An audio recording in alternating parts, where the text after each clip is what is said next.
दशक 20वा समास तिसरा वाचनास प्रारंभ करीतो महाराज. श्री गणेशाय नमः. श्री सरस्वते नमः. श्री गुरुवे नमः. राजाद्या सद्गुणा सिद्धरामेश्वराय नमः. राजाद्या सद्गुणात् निसर्गदत्ताय नमः.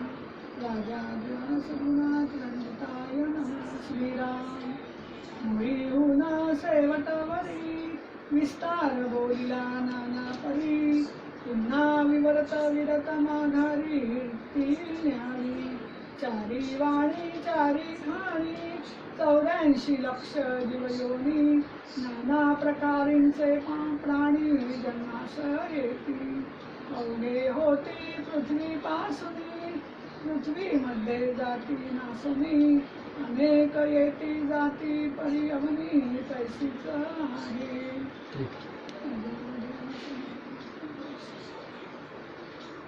ग्रंथराज दासबोध.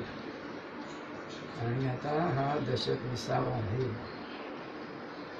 आपला तिसरा समास सूक्ष्म नामाभिधान.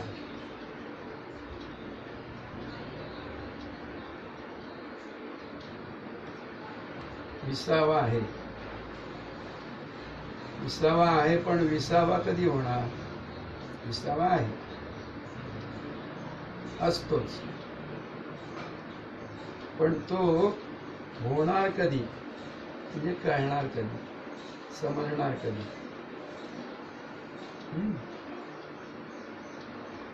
जोपर्यंत दृश्यामध्ये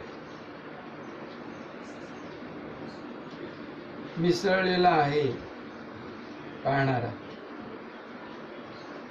तोपर्यंत विसावा नाही, होणं शक्य नाही. दृश्य म्हणजे दिसतं, भासतं, जे जे आकाराला आलेलं आहे ते जड म्हणूया. जड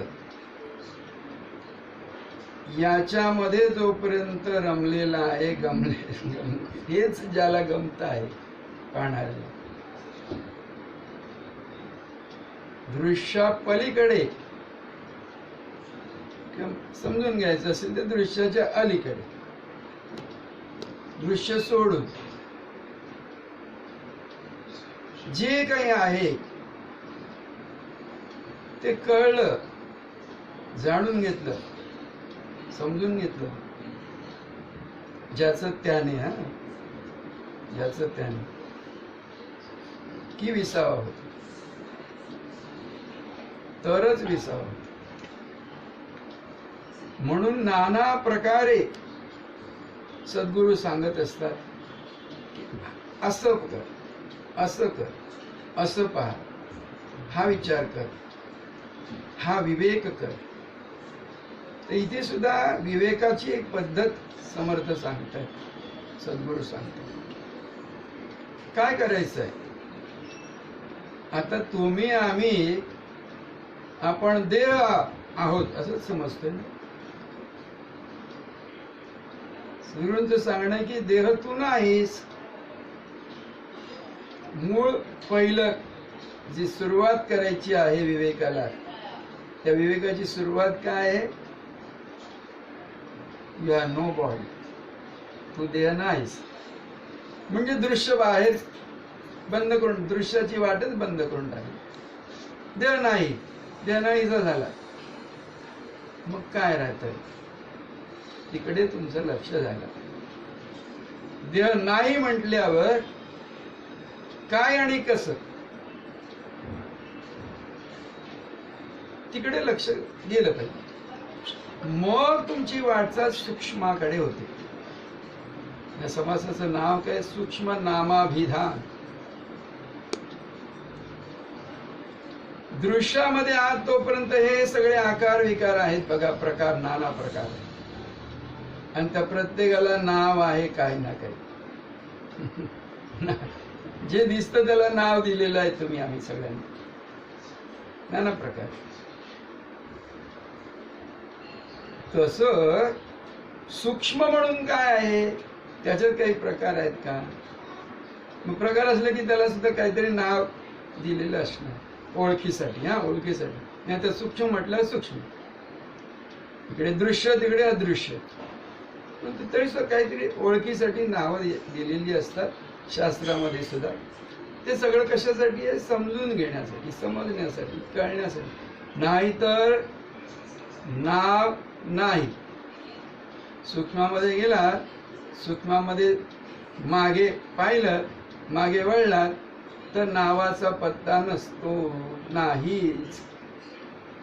शब्दातीत आहे ना. मग दृश्य आहे तोपर्यंत शब्द आहे, शब्द आहे तोपर्यंत दृश्य आहे. शब्द जिथे थांबला तिथे मग अर्थच फक्त उरतो. शब्द संपला की उरतो तो अर्थ आहे. हा बघा तुम्ही, काही नाव ठेवलेलं असतं, अमुक काही वस्तूचं नाव घेतलं, घेऊन झालं की शब्द थांबले ना. शब्द थांबले की त्या वस्तूचं नाव, ज्या वस्तूचं नाव तुम्ही घेता तो अर्थ तुमच्या पुढे उभा राहतो, म्हणजे कळतं तुम्हाला. तसंच परमार्थामध्ये, अध्यात्मामध्ये सूक्ष्माचा विचार महत्वाचा आहे. तो यासाठी आहे, नाही तर काही कळणार नाही. विसावा होत नाही, विश्रांती होत नाही, शांती समाधान काय ते कळत नाही. म्हणून लवकरात लवकर बाबा या दृश्याची संगत सोडावी. सूक्ष्म काय आहे ते समजून घ्या. इथे त्यांनी मुळीहूनच शेवटवरी असं म्हणतायत. आता बाबा मुळाकडे तुझी दृष्टी गेली पाहिजे, ठीक आहे, पण मुळीहून जर पुढे आलास तर शेवटापर्यंत येतं, म्हणजे दृश्यापर्यंत येतो. इकडे समजून घेण्यासाठी मूळ आहे ते अंतरात्म्याचं आहे, अदृश्याचं आहे. पण तिथून जर पुढे पुढे वर वर वर वर आलास, पुढे पुढे, तर शेवटी काय उरतंय? हे दृश्य, आकार, प्रकार. इथे त्यांनी म्हटलं पृथ्वी. पृथ्वी आहे, ओके नाही.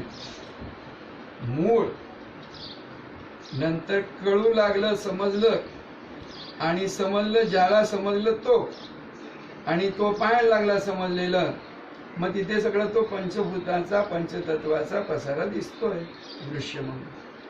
मग त्याच्यामध्ये पहिलं काय आहे? आकाश आहे. अंतरात्मा म्हटल्या समर्थाने केलं आकाश आहे. आकाशाच्या पुढे जरा आलात, सूक्ष्मातून जरा आणखी वर आलात, मग काय आहे? वायू आहे. वायूच्या पासून आणखी पुढे आला अग्नित्व आहे.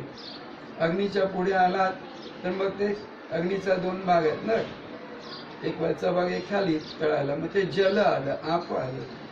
आप घट्ट झालं ती पृथ्वी झाली. आणि पृथ्वीतून मग चार वाणी, चार खाणी, चार प्रकारचे जीव जंतू, प्राणी, सृष्टी सगळी निर्माण झाली. मग शेवटाकडील खांड कोणता आहे? पृथ्वीच आहे. पृथ्वीतून मग सगळं जे काही आहे पृथ्वीवर होतं जातं ते पृथ्वी तत्व आहे.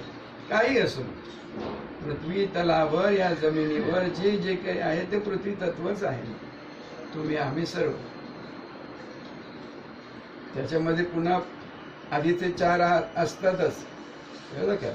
म्हणजे या पृथ्वीवरचा अग्नी जरी घेतला तरी तो पृथ्वी रूप आहे, त्याच्यामध्ये इतर चार तत्व आहेत. अशा पद्धतीने आहे तो. तर हे जे आहे शेवटाकडील खांड म्हणजे पृथ्वी आहे, त्याची ही सगळी सृष्टी निर्माण झालेली आहे. असं सगळं आहे ते. आता तुम्ही दृश्यापासून पुन्हा मागे गेलं पाहिजे, मुळापर्यंत गेलं पाहिजे. मुळापासून आलात, शेवटी झालं पृथ्वी, आकार तत्व, आणि तिथून पुन्हा मागे जेव्हा जाऊ लागता तेव्हा तुमचा तो सूक्ष्माकडे म्हणजे मुळाकडे प्रवास विवेकाचा, विचाराचा होऊ लागतो. म्हणून विचार करावा, तस्मात विचार करावा, तस्मात विवेक करावा की मूळ माझं कसं आहे. मूळचाच मी स्व म्हणून, स्वरूप म्हणून तो कसा आहे. मग त्याला देवरूप म्हटलंय, ईश्वर तत्व म्हटलंय. जी काही नावं आली आहेत ना, आपण देवांची नावं म्हणतो, ब्रह्मा विष्णू महेश म्हणतो, कोणी गॉड म्हणेल, कोणी अल्लाह म्हणेल, काय म्हणेल, ते मूळ तत्वाकडे गेल्यावर आहे ते. म्हणून सूक्ष्म काय आहे ते समजून घ्यायचं. पुढे पुढच्या काही ऐसे हे शेंड्याकडील खांड दुसरे भूतांचे दंड तिसरे नामाभिधाने उदंड सूक्ष्म रूपे. हा तर हे शेवट हा तिसरा भाग त्यांनी म्हटलाय म्हणजे पृथ्वीचा आहे. त्याच्या आधी 5 तत्व आहेत. भूतांचे बंड त्यांनी म्हटले 5 तत्व आहेत. पृथ्वी, आप, तेज, वायू, आकाश. आणि त्याच्या पलीकडे म्हणजे त्याच्याही मुळाशी त्याच्याही आधी काय आहे, काय म्हटले त्यांनी, पहिले दुसरे भूतांचे दंड तिसरे नामाभिधाने उदंड सूक्ष्म. सूक्ष्म रूपे. मग हे 5 तत्वाच्या पलीकडे आहे ते सूक्ष्म आहे. तिथपर्यंत तरी तुम्ही गेले. म्हणून सूक्ष्मामध्ये काय आहे, तरी 5 तत्व जी पंचतत्व जी आहेत ती त्रिगुणांपासून निर्माण झाली. 3 गुण आहेत, सत्व, रज, तम. सत्व, रज, तम. आता 5 तत्व आहे ती तमातून निर्माण. तम म्हणजे अज्ञान. तम म्हणजे काय, अज्ञान. हे अज्ञानातूनच निर्माण झालेलं आहे. तुम्ही आम्ही जे दिसतं, भासतं, कळतं आणि मला हे समजतं म्हणून ज्ञान म्हणतोय आपण. मला हे कळतंय, समोर बसलेला दिसतोय, मी त्याच्याशी बोलतोय, हे मला कळतंय. मला वाटतं मला हे कळतंय म्हणजे ज्ञान आहे. नाही, तुला जे कळतं आहे ते सगळं अज्ञानच आहे. दृश्य म्हणून उभं राहिलं ते अज्ञानच आहे. तेव्हा ते तमातून निर्माण झालेलं आहे. हे सगळं दृश्य तमातून आहे, अज्ञान रूपच आहे. त्याचा कधी विसर पडतो, कधी त्याची जाणीव असते. बघा, मग जाणीव आणि नेणीव हे मिश्रित जे आहे ते रज आहे. हा, सत्व आणि रज याचं मिश्रण झालं मग तिथे जाणीव आणि नेणीव आहे. जाणीव म्हणजे कळतेपण आहे, ज्याला ज्ञान म्हटलंय, ते सत्वाचं रूप आहे. ज्ञान, सत्व, शुद्ध सत्व म्हटलं. म्हणजे तुम्हाला अगदी समजून घ्यायचं, आपण आहे असं जे कळतं आपल्याला, शुद्ध ज्ञान, शुद्ध ज्ञान. आणि ते कळायला लागलं की त्या कळण्याचा कधी विसर पडतो, म्हणजे नेणीव आहे. ते कळतं ही जाणीव आहे. जाणीव नेणीव मिश्रित तो रजाचा व्यवहार होतो. तुम्ही आम्ही काय कार्य करतो, कृती करतो, कर्म करतो, ते जाणता असतं, अजाणता असतं. तिथे तुम्ही पूर्ण सत्वामध्ये स्थिर राहिला तर कर्म घडत नाही. सत्व सोडून जरा बाजूला व्हावं लागतं तर कर्म घडतं. आणि मग त्या कर्माचा अभिमान घेतो, मी केलं असं म्हणतो, आपण केलं असं समजतो. आपण खरं तर आपण नाहीच तर करणार काय. तर आपण म्हणतो हे मी केलं, भजन मी केलं, कचरा मी काढला, भांडी मी घासली, फिरायला मी गेलो, अमुक एक कर्म मी इतका शिकलो. काही काही काही जे काय आपण मी म्हणून करतो, अहंकार असतो तो. आणि त्या सगळ्याच्या मुळाशी असतो तो अहंभाव असतो, की आपण असल्याचा भाव असतो. तोही खोटाच असतो. सद्गुरु कृपेने कळतं की तो अहंभाव सुद्धा खोटा आहे. मग तुम्ही असं मागे मागे जात सूक्ष्मापर्यंत तुमचा मागे. आमचे महाराज नेहमी सांगतात की तुम्हाला अध्यात्मात प्रगती करायची आहे म्हणजे काय करायचंय, मागे चला, मागे या. मागे या म्हणजे मुळाशी या. ते मोळी होऊन म्हटले, हा, ते मोळी होणं शेवटपर्यंत इकडे जडापर्यंत येत आणि जडापासून पुन्हा मागे मागे मागे मागे तुमची वृत्ती विवरत न्या. म्हणजे वृत्ती विरत गेली पाहिजे. विरत गेली म्हणजे नाहीशी होत गेली पाहिजे. आणि त्याचं विवरत जा. विवरत असे 2 शब्द आहेत तिकडे. हा, विवरत म्हणजे विचार करत चला मागे, नुसते मागे जायचं नाही मग झोपाल. विचार करा, विवेक करा, काय आहे काय. म्हणून मग महाराज सांगतात की बाबा बस रे एका जागी, नुसतं भजन कर, नुसतं हे कर, ते नाहीये. बसून एका बाजूला बसून विचार कर, विवेक कर, आपला विवेक कर, देवाचा विवेक कर. हा, हे काय आहे आणि कसं. देवाचं म्हणजे तिथे पुन्हा आपलाच आहे. देवाचं म्हणजे काय, वेगळ्या अंतरात्म्याचं पर्यंतच तुम्ही येता. तर हे आहे तिसरा भाग जो आहे तो जड. त्याच्यानंतर 5 तत्व, त्याच्यानंतर सूक्ष्म म्हणजे अंतरात्मा. आकाश म्हटले समर्थांनी, त्याला अंतरात्मा म्हटलंय. तर अंतरात्म्यापर्यंत येता, तिथे सूक्ष्म. मग त्या अंतरात्म्याची पुन्हा तरी 14 प्रकार सांगितले. 14 प्रकार. कोणी म्हणतं त्याला बघा अंतरात्माच, अंतरात्माच, पण कोणी त्याला म्हणतंय शिवशक्ती, कोणी त्याला म्हणते शिवशक्ती, कोणी शिव पार्वती म्हणतंय, कोणी षडगुणेश्वर म्हणतंय. कारण गुणांचा तिथे एकत्रीकरण होते, 6 प्रकारच्या गुणामध्ये वावर होते. त्याचा ईश्वर प्रमुख, मुख्य, धाता, धरता, षडगुणेश्वर म्हणतंय. काही झालं तरी तो अंतरात्मा आहे. काही झालं तरी तुमच्या ठिकाणी तुम्ही आहात हे तुम्हाला जे कळते आहे, आपण आहोत असं ते केंद्र आहे. पिंडाचं आणि ब्रह्मांडाचं केंद्र आहे. कळतं ते आपण आहोत हेही कळतं आणि अवघं ब्रह्मांड आहे हेही कळतं. म्हणून पिंड आणि ब्रह्मांड याचा निवाडा झाला पाहिजे आपल्यापाशी, स्वतःपाशी विवेक करून विचार करून, तर शांती लाभते. तोपर्यंत शांती लाभणार नाही. म्हणून मी सगळं करतो, मी पूजा करतो, मी ध्यान करतो, मी भजन करतो, पण मला अजून समाधान का नाही? समाधान का नाही? कारण बुद्धीने ते समजून जाणून घेऊन त्याचा विवेक झाला पाहिजे. विवेक करणं म्हणजे ह्याच्यात सार काय आणि असार काय, असार काय ते सगळं बाजूला झालं पाहिजे. सार जे आहे ते केवळ पाहणारा म्हणून, जाणणारा म्हणून, द्रष्टा म्हणून जो आहे तो ह्या सगळ्या शिवाय आहे. ह्या दृश्याशिवाय, 5 तत्वाशिवाय असा जो आहे, आमचे महाराज त्याला म्हणतात ओम नमः शिवाय. कशाशिवाय? सगळ्या सर्वाशिवाय. म्हणून तो शिवाय आहे.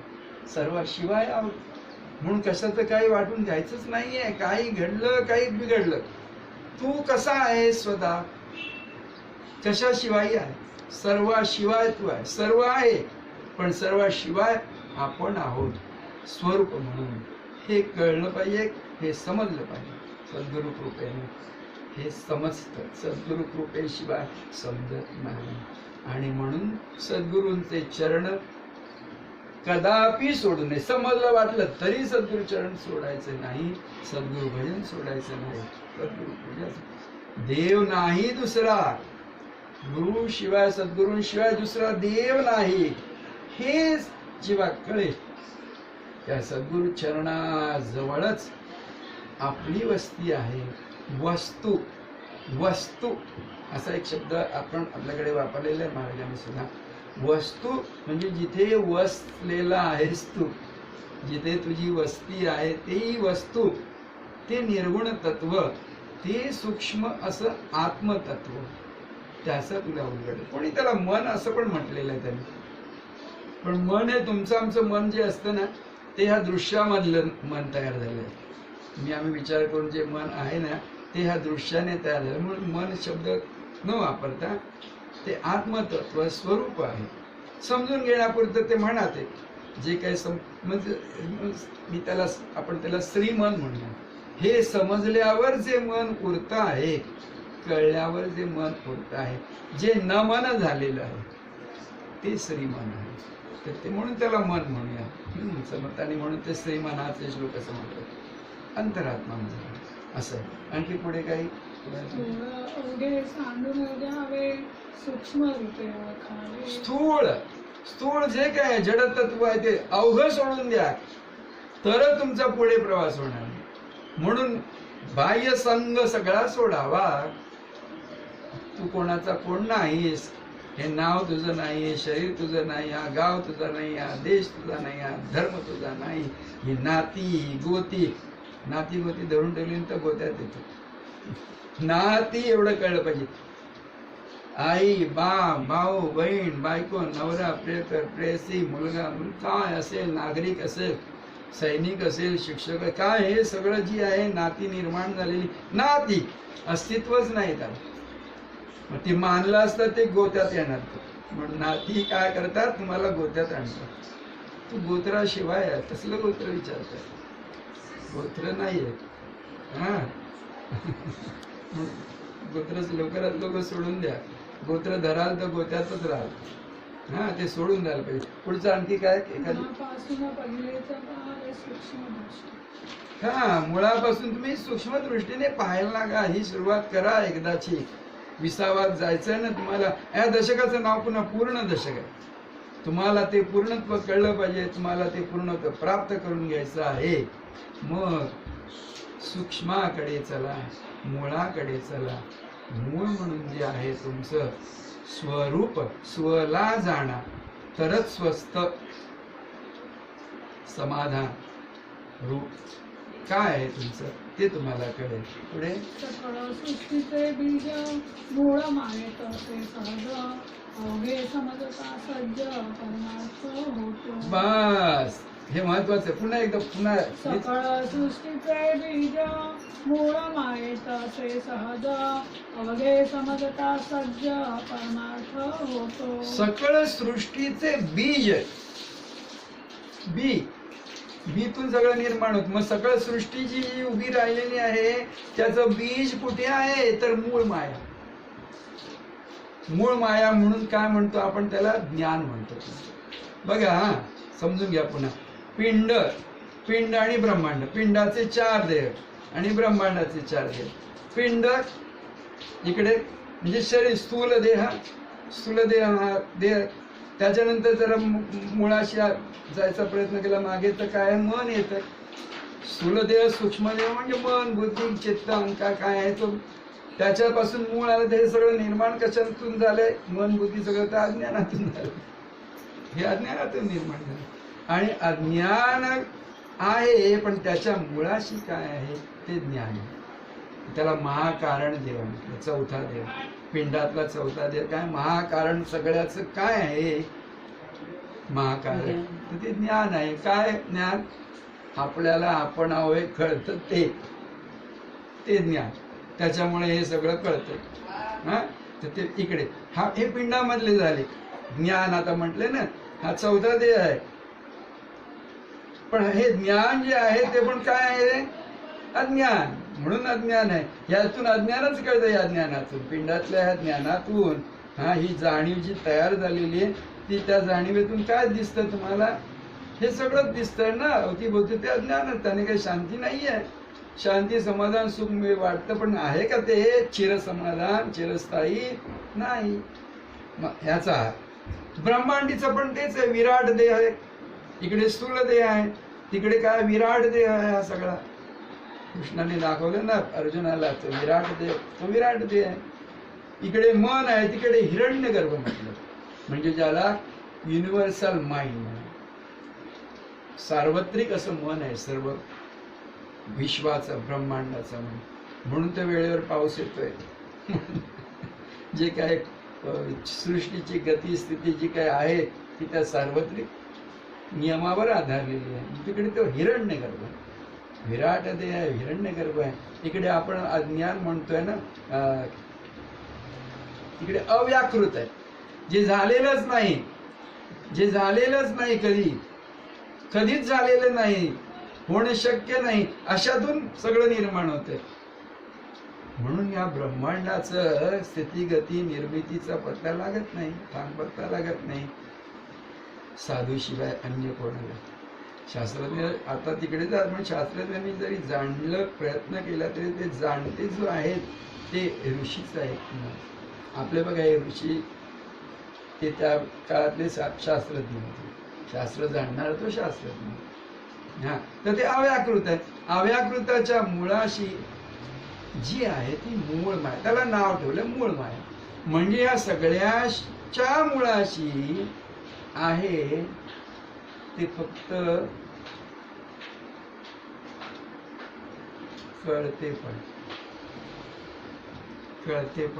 कळतेपणाशिवाय काही नाही. आता कळतेपण कोणाला तर स्वला. मग तुमचं स्थितीगतीतलं दृश्यातलं असणं लवकरात लवकर बाजूला सारायचं आहे. आणि सूक्ष्मामधलं असणं जे आहे ते काय कळत नाही तोपर्यंत म्हणायचं अंतरात्मा. देवाधिदेव, महादेव जे काय म्हणायचं ते त्याला म्हणायचंय. मग कोण बाहेर आहे का? तो बाहेर आहे का महादेव? तूच नाहीस मुळामध्ये. तर बाहेरचा महादेव कोण उभा राहील येऊन समोर, तर तो महादेव की तू स्वतः महादेव? सांग उत्तर. समोर महादेव म्हणून उभा राहिलाय कोणी, तो पाहायला कोणी मुळात आधी कोणतरी आहे ना. जो आधी आहे तो महत्वाचा आहे, मूळचा जो तो महादेव तू आहे स्वतः. स्वमात्मा स्वानंद घरी तो मी आहे, तो आपण आहे. हे जेव्हा कळणार, हे जेव्हा समजणार आणि इथे जेव्हा स्थिरता येणार अध्यात्मामध्ये, इथे स्थिरता आली की समाधान आहे. मग स्वरूप प्राप्ती म्हणायची ती आहे. सद्गुरु पद असी पद ज्याला म्हणतात ती आहे. म्हणजे या सर्वाच्याही पलीकडे मुळाशी जे आहे ते तत्व, मग ते अद्वैत आहे, ते अव्यक्त आहे. अव्यक्त ते मूळ आहे. अव्यक्तातून जे काही कळते पण निर्माण झालं ते व्यक्त आहे. अवतीभोवतीचा प्रसार, अवतीभोवतीचा सगळा पसारा तो व्यक्ताच आहे. आणि तू तुला म्हणून जे काही समजतो ते व्यक्ती आहे. तू तुला जे काही आता हे नाव गाव करतात ते व्यक्ती, ते नाही. दृश्य म्हणून अवतीभोवती आहे ते सगळं व्यक्तामध्ये आहे, तेही नाही. मग उरत काय मुळाशी जसे तसं ओम नमः शिवाय, शिवाय सर्व शिवाय, ते अव्यक्त आहे. मग अजन्मा तो मी, आय एम विदाउट बर्थ. महाराजांनी त्याला म्हटलंय मी अजन्मा आहे, आय एम अनबॉर्न. तो अनबॉर्न जो आहे ते तू आहे, जन्माशिवायचा. इथे येता तुम्ही तेव्हा विसावा, तोपर्यंत विसावा नाही, तोपर्यंत पूर्णत्व नाही. म्हणून सूक्ष्मामध्ये मागे जायचंय. गलबला सोडून काही काळ शांतीचे क्षण मिळवायचे ते यासाठी आहे. हे अध्यात्म आहे. सूक्ष्माचा प्रवास सुरू झाला. आणखी काय एखादी पुढे आहे का?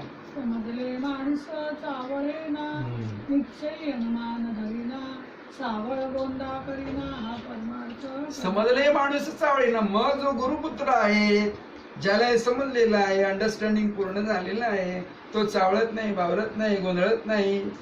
स्वतःही नाही आणि दुसऱ्यालाही नाही गोंधळात पाडत. मग नाहीतर लोक गोंधळात पडतात स्वतः पण आणि गोंधळातच पडतात. म्हणून निश्चय, त्याचा निश्चय झाला पाहिजे. निश्चय हाच देव आहे. आपल्या स्वरूपाचा निश्चय होणं म्हणजे ईश्वर प्राप्ती, आत्मप्राप्ती.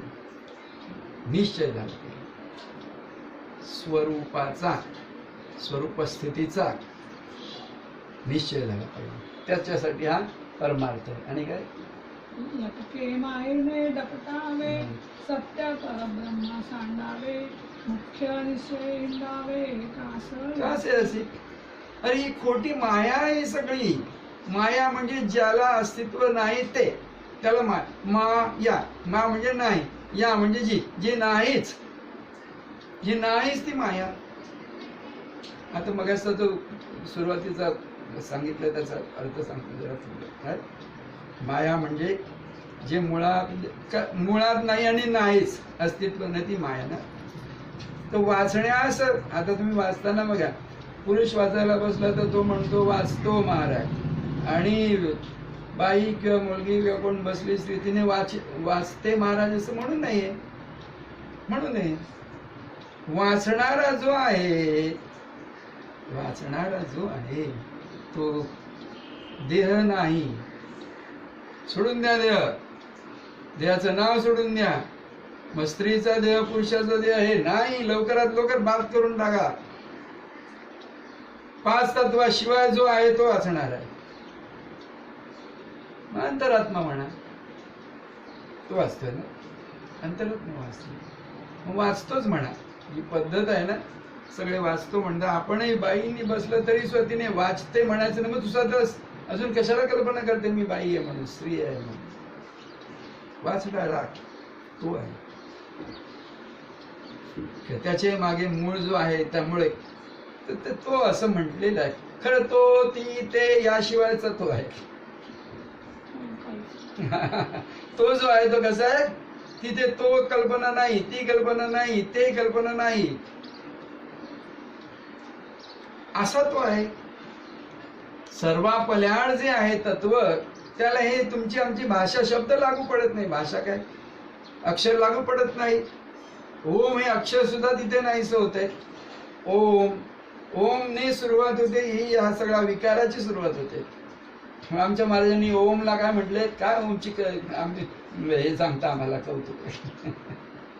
ओम हा रुग्णाचा, ही सगळे रुग्णत्व आलेलं आहे ना, हे सगळं आजार पण रुग्णतेचा उच्चार ओ म्हणतोय, कणतोय तो ओ म्हणतोय. महाराज उडून लावायचे. काही लोक ते योगामध्ये ओमचा नाना प्रकारे उच्चार करतात. महाराजांना रुग्णतेचा ध्वनी येतो. म्हणजे हे पुढे सगळं निर्माण त्याच्यातून झालेलं आहे. तर त्याचं काय कौतुक. मी तर मागचा आहे. मी त्या ओमच्याही मुळाशी म्हणणारा, तो जाणणारा, ओमचा जाणता मी आहे. ओम नमः शिवाय, त्या ओमच्या शिवाय जो आहे तो मी आहे, असं ते आहे.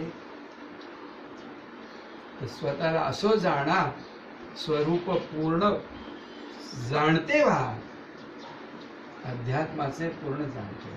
आणखी काय आहे शेवटी. पृथ्वीमध्ये बहुत जन, त्यामध्ये असती सज्जन, परी साधूस जाणतो कोण, साधू वेगळा.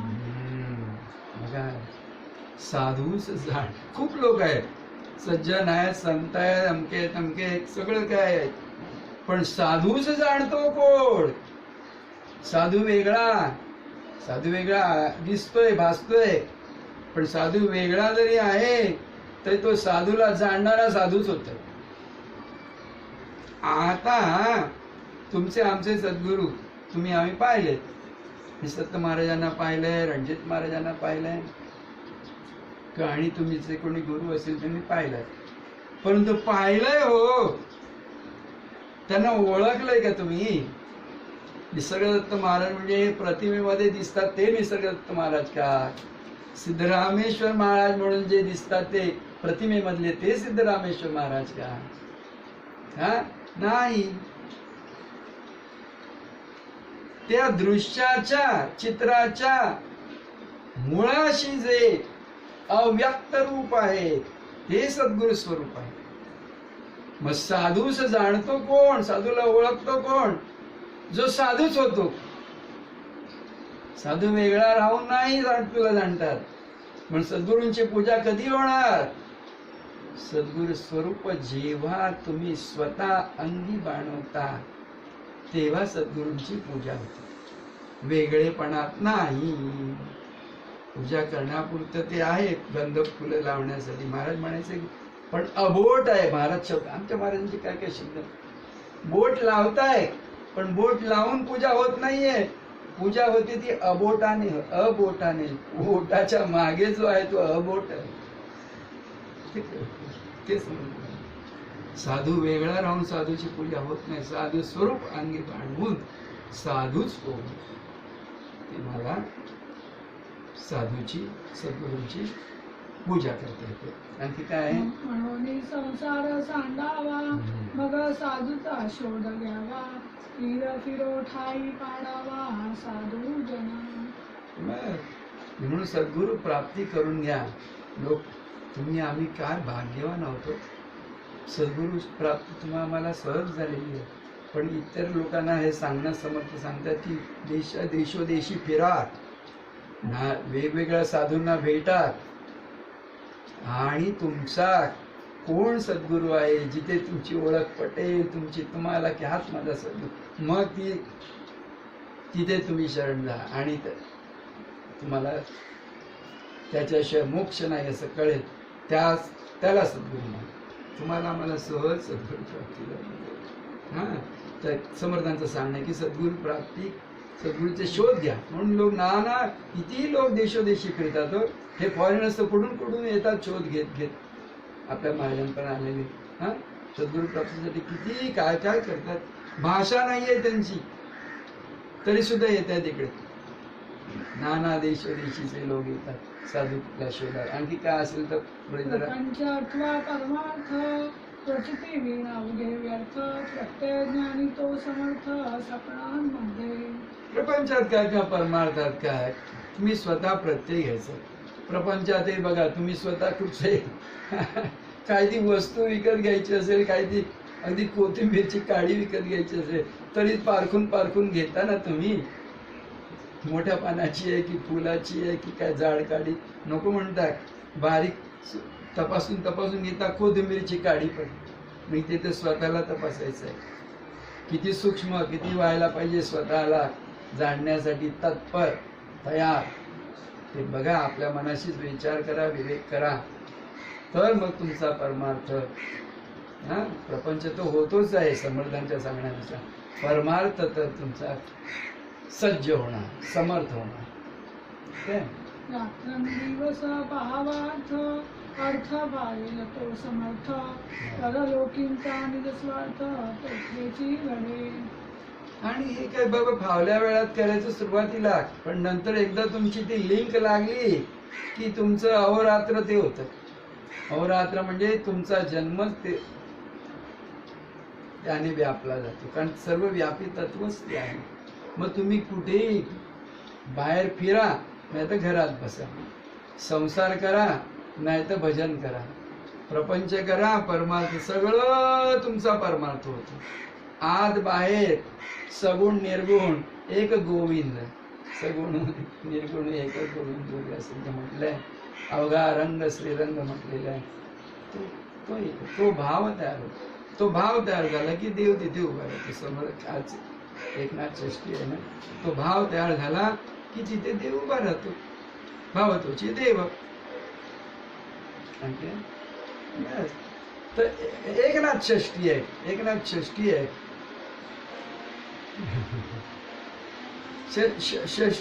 षष्टीचं फार समजणार यांच्या नाथांच्या जीवनात षष्टीचं महत्व आहेच. कारण त्यांचे गुरु जनार्दन स्वामी, त्यांनी देह सोडला तो ह्याच षष्टीला सोडला. फाल्गुन कृष्ण षष्टीच होती. त्यांनी जनार्दन स्वामींनी तिथे आहे ना, आता तुमचा कुठे औरंगाबादच्या जवळ दौलताबादला तिथे तो देवगिरी किल्ला आहे, तिथे ते स्थान आहे त्यांचं समाधीचं जनार्दन स्वामींचा. तो ते किल्लेदार होते ना त्या देवगिरी किल्ल्याचे. आणि तिथेच जे एकनाथ महाराज पैठणहून शोधत शोधत जे गेले सद्गुरूंना, ते जनार्दन स्वामींजवळ पोहोचले तेव्हा ते किल्लेदारच होते. आणि त्यांना किल्ल्याचं रक्षण करायला उभं केलं होतं सैनिक. एकदा असाच हल्ला झालेला तेव्हा ती गोष्ट तुम्हाला सगळ्यांना माहिती आहे. नाथांनी काय केलं, हातात तलवार घेतली आणि लढायला गेले. ते असो, तो गोष्ट तो संदर्भ वेगळा. तर तिथे मग जनार्दन स्वामींनी जे त्यांना दर्शन घडवलं दत्तात्रेयाचं, सद्गुरु दत्तात्रेयांचं, ते फाल्गुन मध्य षष्टीलाच दर्शन घडवलं. आणि स्वतः एकनाथ महाराजांनी सुद्धा देह सोडला, गोदावरीमध्ये गेला. तिथे ती फाल्गुन कृष्ण षष्टीला काय महत्व? षष्टी जसं नवमीचं आपण म्हणतो, षष्टीचं काय महत्व? पाच तत्व सोडून दिली की 6वं तत्व राहतं ते अंतरात्मा. अंतरात्मा तो सूक्ष्म आहे, त्याचाच सगळा आकार आहे. 6वं तत्व, त्या 6व्या तत्वामध्ये स्थिर व्हा. 6व्यामध्ये स्थिर व्हा. ही 5 तत्व सोडून द्या. मग त्याच्याही मुळाशी जो आहे, मागे जायचं, त्याच्याही मुळाशी जे आहे ते एकनाथ तत्व आहे. ते एकनाथ तत्व आहे. ते एकनाथच आहे. सर्वाचा स्वामी जो आहे तो एकच आहे. एकच आहे, कारण दुसरी संख्याच नाही हो. त्याला विनायक म्हटलेलं आहे. एकपणाशिवाय 2 म्हटलं की ती संख्या 1, 2. तो एकच आहे म्हणून अद्वैत आहे. म्हणून सर्व स्वरूपच आहे, एकला एकच आहे. जरी हे अनेक प्रकार विकार भासले दिसले तरी जाणता साधू समजतो हे सगळं एकच आहे. सबरस एक असं साधू समजतो स्वतःला. सूक्ष्मामध्ये सूक्ष्म होऊन राहतोय, अव्यक्त होऊन राहतोय, एकनाथ होऊन राहतोय. तेव्हा एकनाथ षष्ठी. हे समजलं की एकनाथ षष्ठी समजणं महत्व. तस्मात विचार करा. जय गुरु. राजाधिराज सद्गुरुनाथ निसर्गदत्त महाराज की जय. राजाधिराज सद्गुणात सिद्धरामेश्वर महाराज की जय. राजाधिराज सद्गुणात भाऊसाहेब महाराज तसे देवदेव. सदाशिव चिंती तसे देवदेव. तुम्ही आम्ही ज्याला सदाशिव म्हणतो, देवाचा देव महादेव म्हणतो, ब्रह्मा विष्णू महेशामधला ज्याला म्हणतो महेश म्हणजे ब्रह्मा, त्याच्यापेक्षा विष्णू, त्याच्यापेक्षा सगळेजण ज्याचं ध्यान करतो तो महादेव. तो महादेव महादेव का झालाय? कारण तो सुद्धा देवदेवाला म्हणजे स्वरूपाला, अंतरात्म्याला, तो जो आहे त्यालाच बसतोय, त्याच्याशिवाय तो महादेव झालेला नाहीये. तेव्हा महादेव सुद्धा समोर दिसला तरी त्याच्यापेक्षाही मोठा कोण आहे? पाहणारा त्याला माझ्या ठिकाणी मी स्वयं परमात्मा स्वरूप अंतरात्मा म्हणून तो मोठा आहे. देवाचा देव महादेव मी आहे हे कळेल. त्या एकनाथाची महती आपण आपल्याशी जाणून घेतली पाहिजे आणि तिथे स्थिर होऊन राहिलं पाहिजे. घट्ट आसन घेतलं पाहिजे. जय गुरु. बहुतापरी संकटे साधनांची